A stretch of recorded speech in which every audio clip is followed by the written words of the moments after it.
Hello everyone, this is a video processing data for M33, the Triangulum Galaxy. I've got 18 hours of data here captured from my Bortle 8 back garden. I used a one-shot color camera and an Optolong L quad enhance filter. That's a broadband filter, but it does help to bring out little bits of hydrogen alpha, I find. Let's do this processing then, start to finish, and I'll do it pretty quickly. First thing I'm going to do is create a clone of that, because we're going to start messing about with it. If we need to go back to the beginning, then we've got a clone. I'm going to do integer resample so that I can bin times 2. That's the one. Down sample.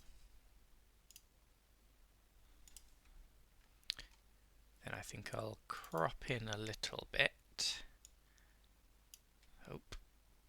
I always forget which button I need to press. Hold down Control as you do this to maintain the aspect ratio. Bring it in a little bit tighter.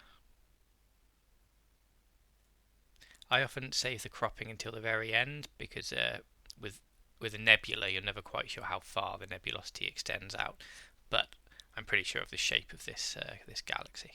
So let's crop like that, and then run some gradient correction. Gradients aren't too bad.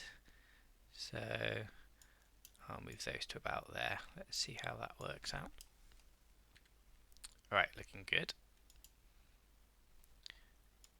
Now let's get some data on the image. We're going to go, we can close that, we can go to Script, Image Analysis, Image Solver. That's embedded some information that's going to be useful for PixInsight later. Our next step is going to be Blur Exterminator, but a kind of a pre-step for that is to work out our PSF data. So let's evaluate. We want to see these two full width half maximum values, and between the two is 1.75. So let's remember that. 1.75. Blur Exterminator, PSF 1.75. Everything else should be good to go. That sharpened our image up nicely. Next it's colours, so we want SPCC. This is broadband data, so this is all looking good.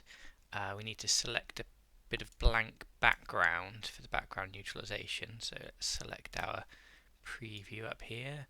Just a box with nothing in it. Region of interest, and there's that box that we chose, and we'll run SPCC and hopefully the colours will come out nicely. Alright, pleasing looking graph there, and let's delete that preview and rerun an unlinked STF. There we go, looking a bit more natural, good colours. Next we're going to stretch, but let's just make a copy of this. So the last thing we did was SPCC.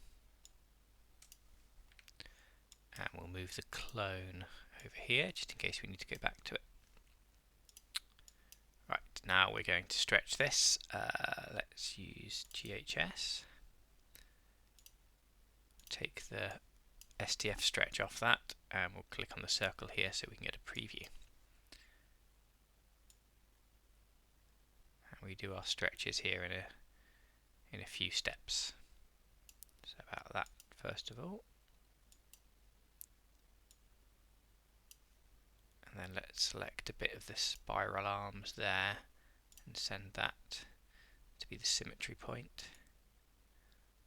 And you can just play about, you can do trial and error with this until you've got it looking how you want.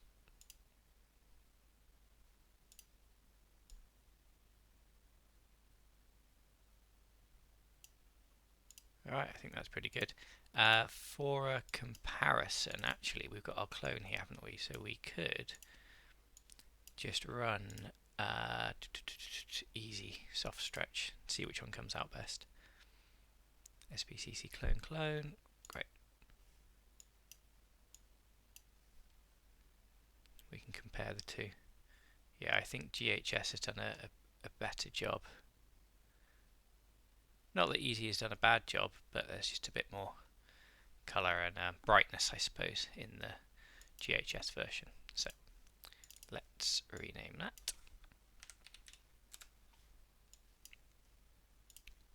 And then carry on. Next step is to remove the stars so that we can edit the background of the galaxy and not the foreground stars. So to do that, we're going to make a clone of it, use StarNet. We've stretched so we're not on linear data, and we're going to remove the stars here. Right, and then we're going to use a script called screen stars to create our separate star view. So the starless view is this one here, M33 GHS clone 1, and the stars view is M33 GHS.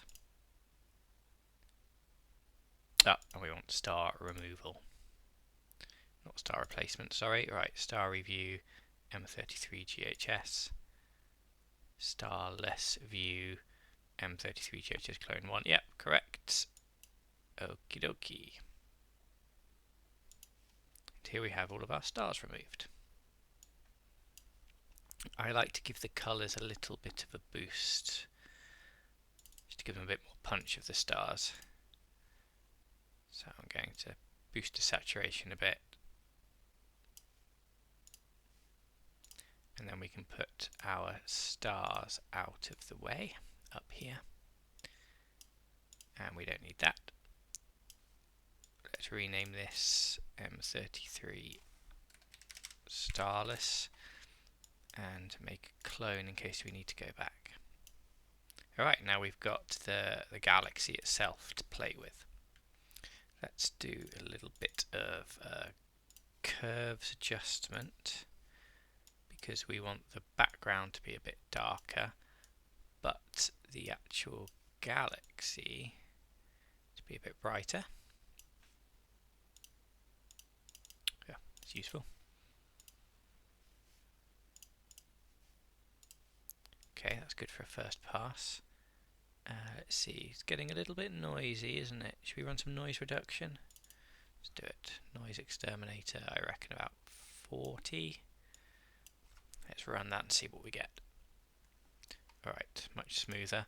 Haven't overdone it though, I don't think. We've still got some good detail there. Let's run... what should we do next? Let's do dark structure enhance. I like that. Maybe set to about 30.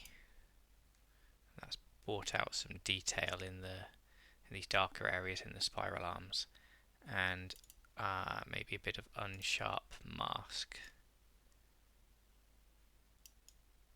because I like my pictures to be sharp, sharp, sharp. Probably over sharpen them, to be honest, but I quite like the look. Yeah, I think that's okay, these settings. Let's run that. Run that.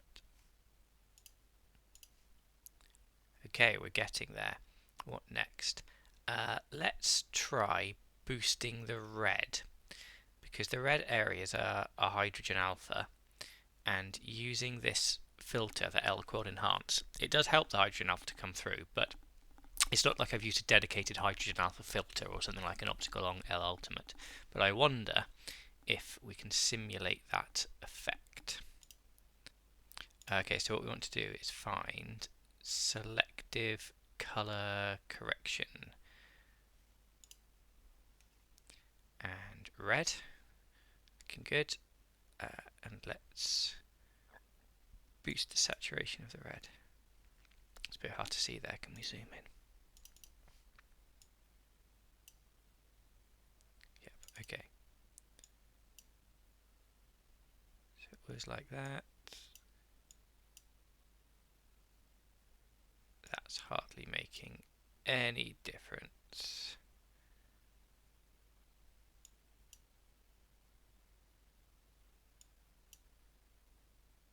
Yeah, not much. Do we think it's registering more as magenta, perhaps?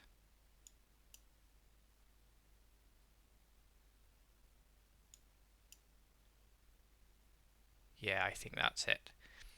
The red was so pale, it's being registered here as magenta. Okay, that's right. We can work with that, no problem. Yeah, I don't know how well the before and after is showing up, but that's a lot redder than it was. Let's do even more, shall we?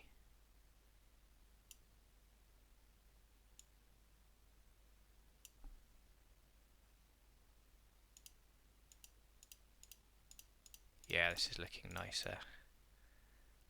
Am I going to overdo it if I do any more? Probably. Let's just put it up to 80 and then apply.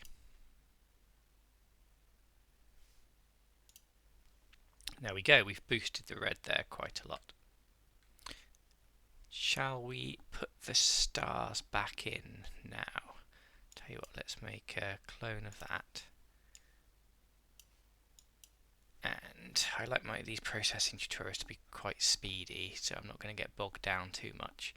Let's put the stars back in. We're going to go to Script, Utilities, Screen Stars, Star Replacement, and the starless view is M33 starless. The stars view is just stars, and then we click OK.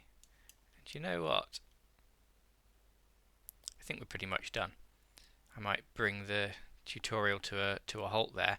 You could keep on playing with it if you wanted to, and before you put the stars back in, you can make more adjustments and curves and things. I might play about with that more after finishing the tutorial, but you know, that's pretty much it. Thank you very much. Oh no, almost forgot. Always forget this one. Starry at the very end, because I downsampled the beginning. I need to upsample at the end to get our resolution back. It's looking pretty good. Not bad for a city centre anyway. Cool. Thank you very much.